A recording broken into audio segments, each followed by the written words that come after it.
تازه او مهم خبر د برېښنا شرکت وایي د ځینو برېښنا پایو د بیا نړولو هڅې شنډې شوي دي، ترڅنګ یې ډېری برېښنا بیرته نښلولې. په سلامونه مو هرکلی کوم، هیله ده چې روغ جوړ به یې. برېښنا شرکت وایي د برېښنا د یو شمېر پایو د نړولو هڅې شنډې شوي. د افغانستان د برېښنا شرکت وایي چې وړمه شپه د کابل په چتمله سیمه کې د ماین په چاودنه د برېښنا د یوې پایې د ننولو هڅه شوې ده، خو چاودنې زیان نه دی اړولی. او پرون سهار د کابل په بدخاک کې هم د لوړ ولتاژ یوې پایې ته ماینونه ایښودل شوي وو، خو دغه ماینونه کشف او شنډ کړای شوي دي. د برېښنا شرکت وان حکمت الله میوندي پرون په خپل ټویټر دغه خبرونه خبر کړي دي.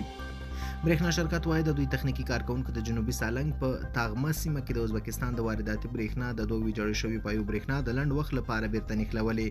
دغه پایې د جمعې په ورځ سهار وختي ونه وړل شي چې چارواکو په دې تړاو د دوه مشکوک کسانو د نیولو خبر هم ورکړی و.